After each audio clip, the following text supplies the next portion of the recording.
from the Matt Morris Digital Studio here in Fresno, California. This is the Beem and Dean Show, episode 75, with the sports director of KC24 and CBS 47, Scott Bemis. I am Dean Shiro. Scotty, good weekend. A lot of good NFL games yesterday on Sunday. We had the Heisman Trophy on Saturday. Fernando Mendoza easily won it when you saw the numbers. What are your first thoughts of what happened last weekend? Well, you know me. I always slant towards the college football game as my first reaction. Mm-hmm. Generally speaking, I get to sit on the couch a little bit more on Saturdays than I do on Sundays. Mm-hmm.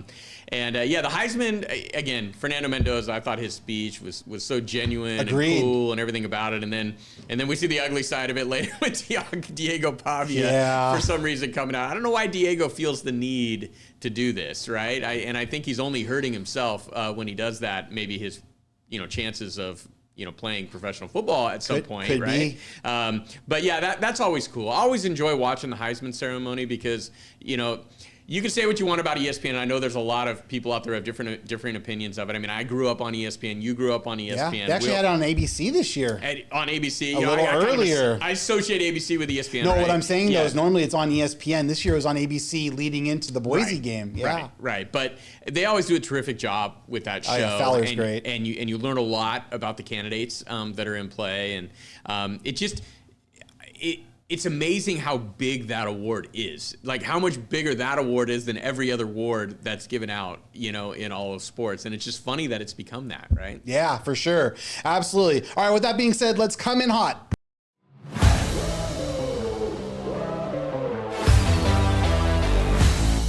All right, Scotty, we're going right back to college football. Your coming in hot take has to do with a Mountain West school that had a not so great performance on Saturday. So after that Heisman Trophy, it was Boise State, Washington.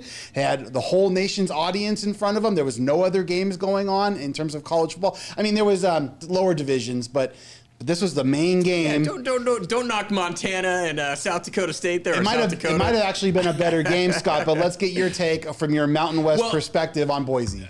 Coming in hot, some kind of hot take or hot topic. Watching that game, am a little concerned about Tulane and James Madison in the playoff here, because I agree with you. Because you watch Boise State, who supposedly is the champion of the Mountain West, and we all admit that Boise State isn't Boise State from 20 years ago. This is a little different Boise State. There wasn't a dominant team in the Mountain West. There wasn't a great team in the Mountain West this year, and that was truly evident in that Washington game because they were absolutely dominated. At least I saw most of the first half, didn't catch the second half. You saw enough. That's all I needed to see, You saw enough. That one play where the guy was wide open for 40 yards. There's nobody within 40 yards of him, but more so was just how tough it was for Boise State to move the ball against Washington. And Washington's a Big Ten team. They're a legit outfit, probably borderline top 25 team.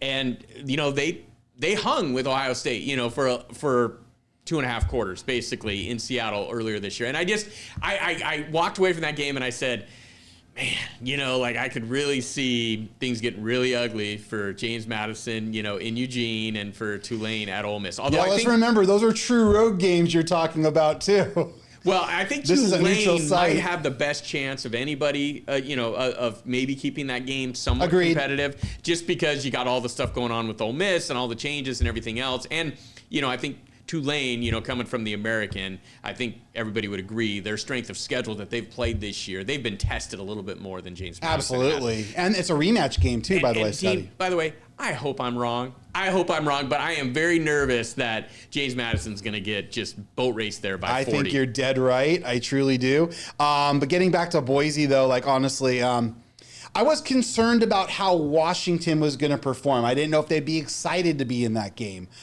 They showed up. Their guys showed up. They played hard. I mean, all the rumors about Jedd Fisch possibly going to Michigan, obviously they still exist. But I was really surprised how well Washington played because I didn't know how excited they'd be to play in that game. I thought Boise would have more, we're playing a Big Ten school. But man, that was rough sledding. Boise State for years and years and years would show up in games like this, right? And would give power conference schools a real test, if not upset them. And I had a play, as part of a teaser on Boise State, and so I pushed it up to plus 17. And thinking it was enough. And that turned out to not be even close to being enough. I think in Washington's case, maybe the thing I overlooked with regards to this was the fact that this game happened just a week after the regular season ended. I think played in the favor of Washington.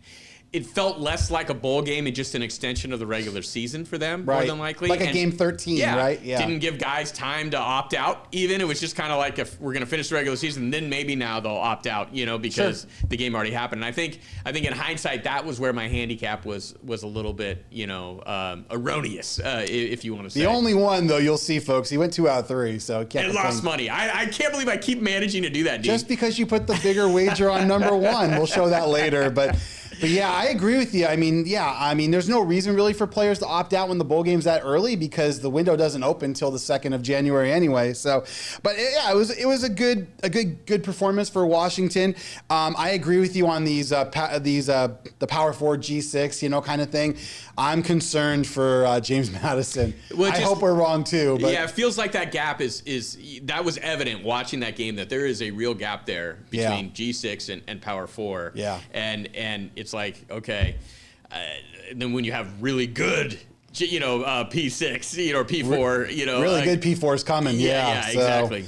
Yeah, all right. Well, I'll get into mine now. So, yesterday, obviously, a lot happened in Kansas City. The Chiefs got eliminated, and Patrick Mahomes tore his ACL. So, I understand people not wishing that the Chiefs would continue to win, and they're happy that, they're not going to be in the playoffs this year, something different. But, I don't understand such hate, though, for the Chiefs in some other ways. There were posts yesterday on social media about Patrick Mahomes, people being excited that he tore his ACL, that he's going to be out next year, and it's going to open things up. I'm like, that's the ugly side of sports, Scotty, for me. You don't have to go that far. This guy does a lot of great things in the community. He's a good person. He's not in the news for all the wrong reasons. Why would you do that? And as for the Chiefs, if you really want them to go out, beat them like they did this year. They got beat, they weren't the better team. So that's just kind of my 2 cents on the Chiefs. If you want to beat them, if you don't want them there, then knock them off their pedestal. Well, anytime somebody's on top, there's going to be a lot of, hatred that, I mentioned before the season began about. It just seems like everybody is anti-Aaron Rodgers, suddenly heading into the season, right? And I get, some of it has been probably self-inflicted a little bit on his part with some people, but I think in general, the NFL is more interesting with Aaron Rodgers in there. Certainly the NFL is more interesting with Patrick Mahomes, a healthy Patrick Mahomes. Yes. And sadly, it's one of the downsides of social media is that I think they're more of a minority. They are. But the fact that it's out there at all is just bothersome to me. Yeah, and I think some of that, too, is kind of the influence of fantasy football and everything else. It's where you're kind of looking at it or when you're gambling on individual player props and things like that, you start to look at the sport through the prism of individual performances and things like that, and you start to root, instead of just rooting for your team like you used to do 30 or 40 years ago. Right. But yeah, that's just, nothing really needs to be said other than that's just absolutely ridiculous. It is. And honestly, one reason that Patrick Mahomes probably in the end, was more susceptible to getting injured was that he was doing everything he possibly could, and it looked like he was taking a beating in that game against the Chargers, and he's been running more, this year already because it looks like the Chiefs have had some sort of limitations. Patrick Mahomes is probably the first to admit that he hasn't played that great or up to his usual standard. Of course. He's a stand-up guy. But, football guys are warriors. Every time, I have a ton of respect for these guys. Anytime you get to meet one in person, Dina, that's one of the benefits of our job. Is when you have, guys come in and you get to meet players, you interview them at practice. And when you're standing there next to a, 6'6", 320-pound offensive lineman in pads, and you imagine that, this guy coming at you full speed, or a linebacker, a Jaden Pearson type. Right. Even though Jaden's not the biggest linebacker, but, a 230-pound missile, coming at you at full speed. Yeah. A guy who was a state champion in the hurdles, apparently, in high school. I discovered over the weekend. But these guys are warriors, and then they try to stay in the game even when they're hurt. Look at Daniel Jones. Yeah, absolutely. And Patrick was fighting a knee injury already. He was already battling some knee issues, but now severe. We wish Patrick Mahomes the absolute best. Patrick, get well. So, all right. Well, anyway, let's get on to college football. We got a little bit more to talk about. We got something good to talk about here. Army Navy Army Navy. How I love good? when you say we got something good to talk about. Like we're always just talking about negative things. You know, we do talk a little bit, especially in that gotcha. last segment when we're doing coming in hot. Normally, it's not a positive thing, but Army Navy. I mean, how good was that game? I mean, honestly, it was great. And then I was explaining to my wife like the traditions and stuff. She's like, "That's so cool." I'm like, "Yeah, losing team sings first, winning team sings second." You know, she's like, "Oh, that's pretty neat." And both teams are respectful. They both line Absolutely. up, right? So, what are your thoughts on Army Navy? Oh, I love Army Navy. It's one of my favorite games to watch all year long. It's like a throwback to a different era of college football. 10 yards at a time. Yeah. Running the triple option usually. There was a little more throwing in this game than we've come to expect from an Army Navy game. But the atmosphere is always just off the charts. Played it in Baltimore this year. You got all the cadets. You got all the midshipmen there. And then you have people all around the world watching this game.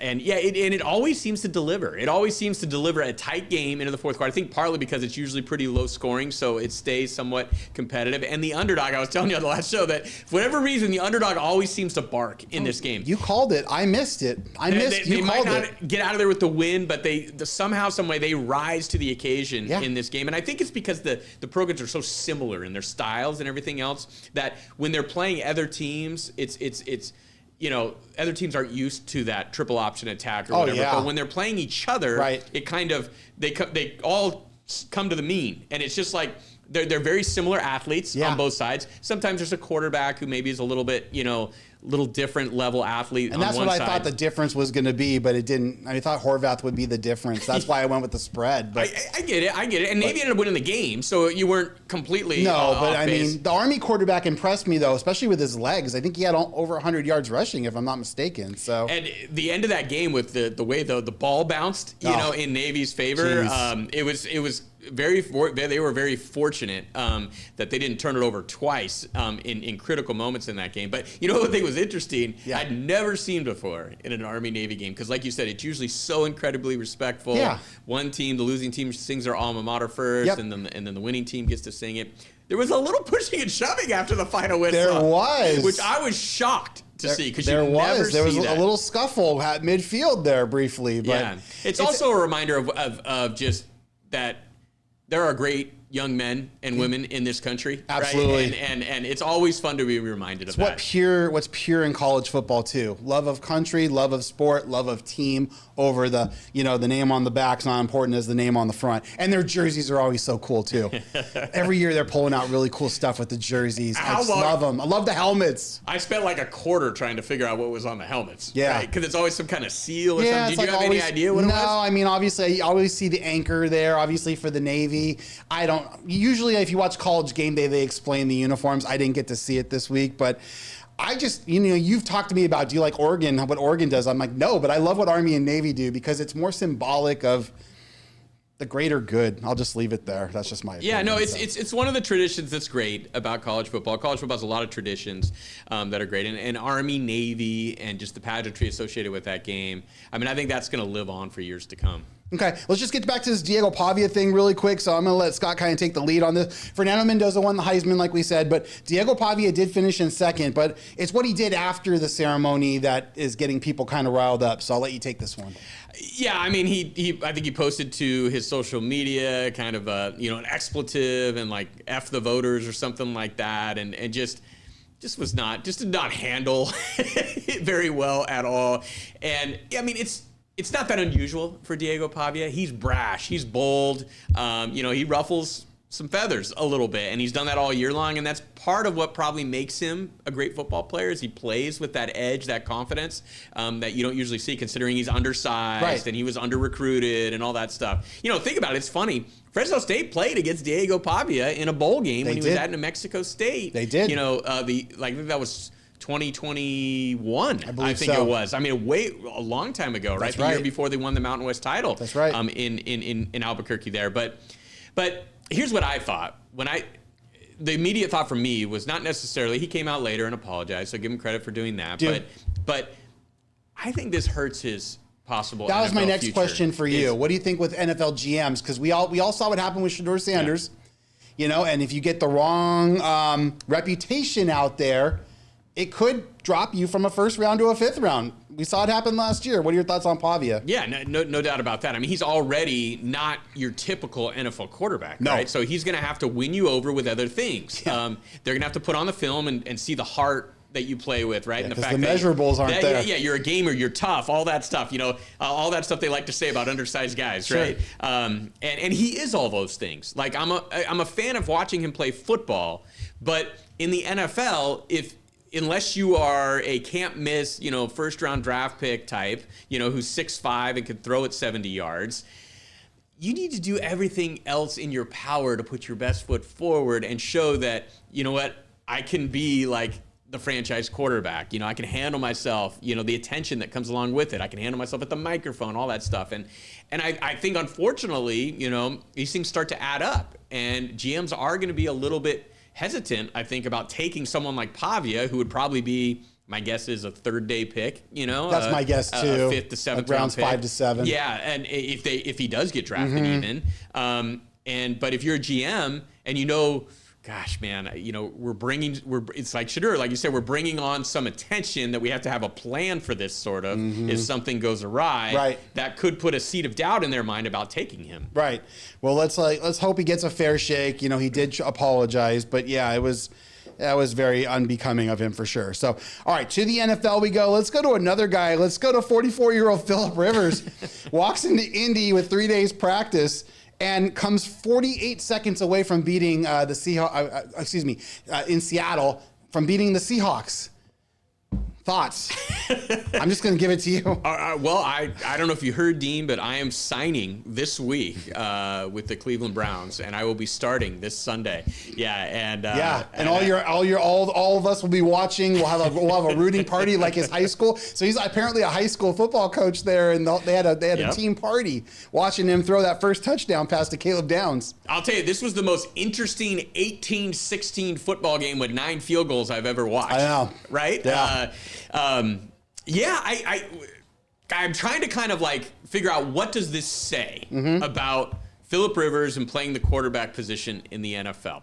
Now, Phillip, to me, looked like the same quarterback that he always was. He never had much of an arm. He never could move much, but he always made good decisions, right? Got the ball out quickly, always worked that underneath game very well. Had enough of an arm during his prime to at least give you the threat of the deep ball. Right. I don't know if he even has that now. I don't know. And so I'm wondering, like, as the weeks go on, our team's going to just start crowding the box, in a crazy way, and will it be sustainable? Right. I don't know. I will say the fact that he threw for 120 yards and kind of picked his way through that Seahawk defense the way he did to at least put them in position to win the game is pretty darn 48 amazing. Seconds away from getting it done. It was crazy, but I agree with you. I mean, listen, the fact that he was able to do that, it's kind of like, for him, I'm sure it's like riding a bike, but you're right. The intangibles for him are greater than the physical assets, obviously, and then at 44 years old, I couldn't imagine like taking snaps under center. Well,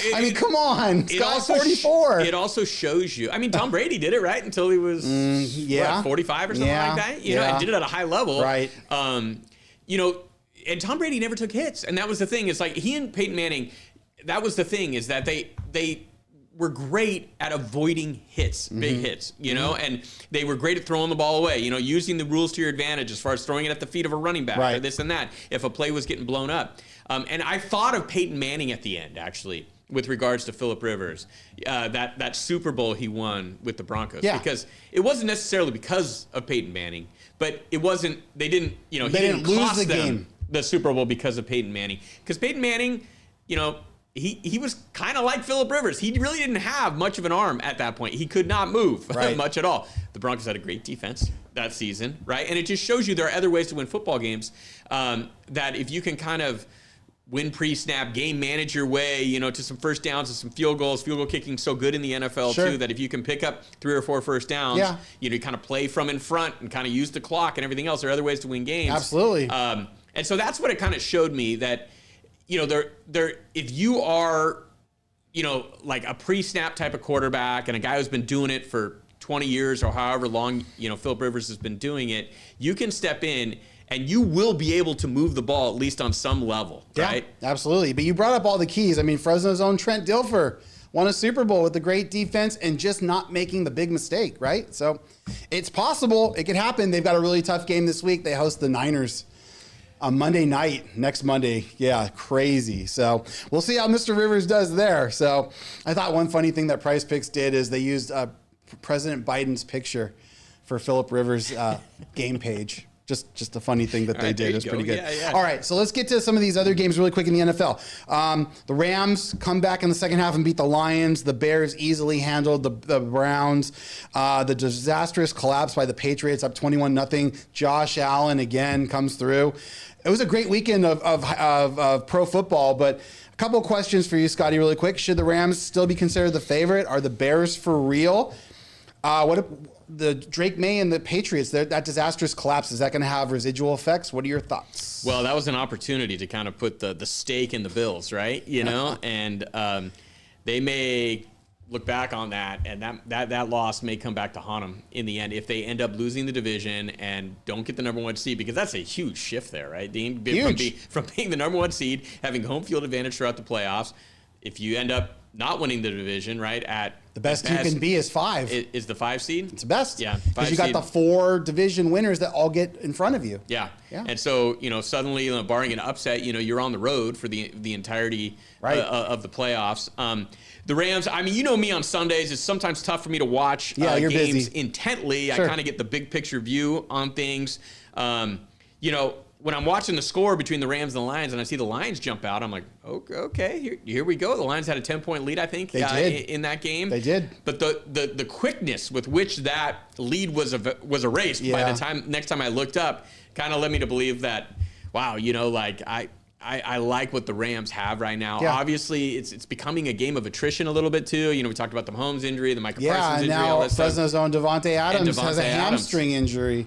Looks like he might miss extended time. And that's the one thing that maybe we don't put enough emphasis on, because we're always breaking things down, this and that, but it's like, who can stay healthy as we get into the final weeks of the regular season and then through the playoffs? Absolutely, no question about it. So just talk about the Bears, really quick. Obviously, they made Shador's life really difficult yesterday, 3 interceptions.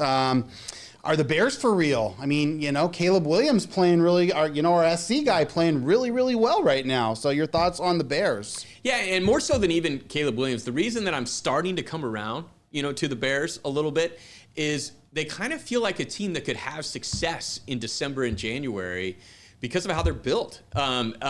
Caleb, he's obviously a strong-armed quarterback. He can move a little bit. So, some bad weather won't affect him, say, as much if Phillip Rivers playing in, 30-mile-per-hour wind. It could be interesting. Sure. But Caleb has that type of arm that might be able to kind of zip through that wind. Sure. But also, they've got a solid rushing attack. They do. Right? 2 good running backs. Yeah, and that game against the Eagles a couple weeks ago, to me, showed a lot, with the fact that they were kind of seemed to be winning at the point of attack in that game against, a team that is kind of known for that, on some level. Agreed. And so I'm starting to come around to the Bears a little bit. I still can't completely buy in at this point. It's great to have Jalen Johnson back healthy again, at the cornerback position. He had that great interception that should have been a touchdown by Jerry Jeudy. Hits him in the chest, and somehow Jalen pulls it away. So kudos to, again, all roads lead through Fresno. I keep saying it. So the Bears, there's another case, right? You're talking about the Patriots maybe losing the division and what it'll cost them.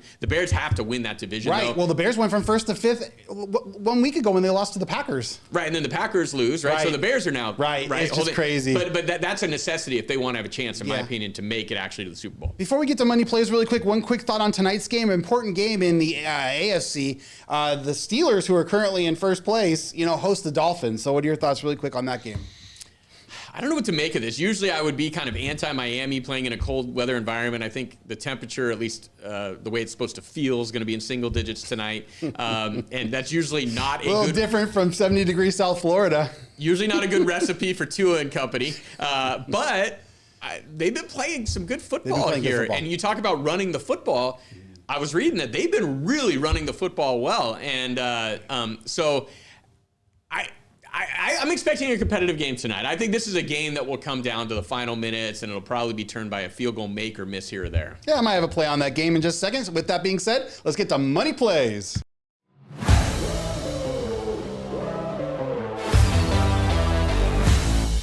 All right, Scotty, well, our December contest is about halfway over, and we are divided by about $2. So look at this. Scott went 2 out of 3. He's at $894.30. Am I in the lead or you in the lead? I'm in the lead by $2. Here's mine. I went, 4 out of 9, $896.98. So I got you by like $2 and change, enough to maybe get a soft drink here at the station. So what are your thoughts on your plays real quick?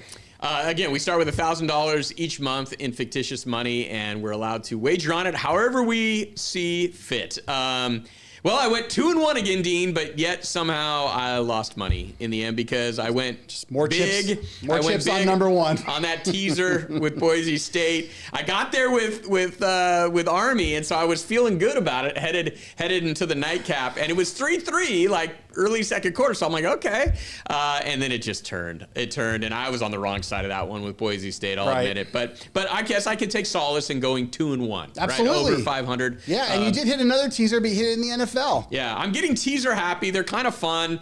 So I got an NBA teaser for you. I know we don't have it written down, but I'm going to give out one play tonight. I'm going to do a 5-point 2-team NBA teaser. And so the juice on that is -130. I'm going to take 2 good teams on the road. And so the Pistons and the Rockets. The Rockets are at Denver. The Pistons are at Boston tonight. Yes. They're both getting a point and a half. I'm going to bump that up then with a 5-point. I'm going to get +6.5 on both those games. Okay. And so, but I have to win both those games with +6.5. Okay. But my thinking here is there's been kind of a little break in the NBA action, right? Because of the NBA Cup. So a lot of these teams I think are going to be as healthy as they've been in a while. They're going to be guys are going to be as rested as they've been. Yeah. No back-to-backs. Yeah. In that case, 2 good teams. I don't know if you know this. The Pistons are 20-5. I didn't even realize that until I started reading about it today. The Rockets, I think, are a team to watch in the Western Conference. Obviously, the Thunder are doing what they're doing, but the Rockets are an interesting team. And so they're at Denver tonight. Denver's coming off a big, long road trip. Sometimes when you're back at home for that first game, something a little out of sorts. A little out of sorts. You kind of have to get the life in order and whatever. So that's the thinking there. I figured take 2 good teams getting over 6 points again, on the road tonight. Sure. All right. Well, here's what I did last week. Again, I went 4 out of 9. I'll point out the highlights. Scotty and I both had Falcons Bucks over 43.5. We texted each other immediately after that hit. Army Navy under 38.5. It's like Novocaine, every year. It's, if you bet the Army Navy under, usually in the Army Navy under. Yeah, and then I comboed a Navy Washington money line parlay just for a little bit of money, and then I actually hit a 4-team NFL yesterday. Obviously, they're all favorites, but Jaguars, Bears, Eagles, and 49ers. So there you go there. So all right, so here's what I got this week. So not a whole lot going on. I do have 6 plays, because I was trying to make some small talk here. Give me the Steelers -2.5. I bought it down to 2.5. It was 3.5. So the odds were -137. So $20 to win 14 and change. I got a $10 NBA parlay tonight, similar to Scott's, just straight money line though. Heat, Nuggets, Clippers. So that's just, they all have to win. $10 NHL money line parlay, Jets, Stars, and Blues. The Stars are playing the Kings. Kings never play well in Dallas, and the Blues are at home. $10 NCAA basketball parlay. This is how deep we're going, guys. I got Wofford money line, Southeast Louisiana money line, McNeese money line, North Alabama money line, and then one team you've all heard of, TCU money line. So that's $10 to win 31. And then I've got, this is the championship game tomorrow night of the Cup, the NBA Cup. Spurs, Knicks. I'm not going to battle on the spread on that. I think they're both very good teams. Give me the over, 227.5.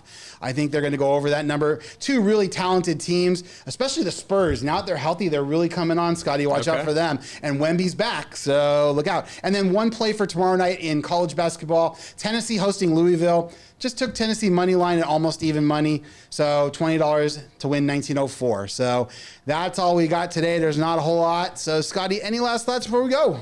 Yeah, just looking at your picks, kind of interesting there to be riding with the Clippers on the money line, the 6-win Clippers, right? At this point. Yeah, but it's at Intuit Dome. We'll see. They're playing I think it's the Grizz. They are playing the Grizz. They're a favorite. They're 4.5-point favorite tonight. But yeah, Dean's been pretty good on these things. We'll see. I just jumped out to me that you got Clippers on the money line tonight. Well, Scotty and I will be back on Thursday. We're going to have some more college football plays. Thanks for watching. This has been the Beam and Dean Show.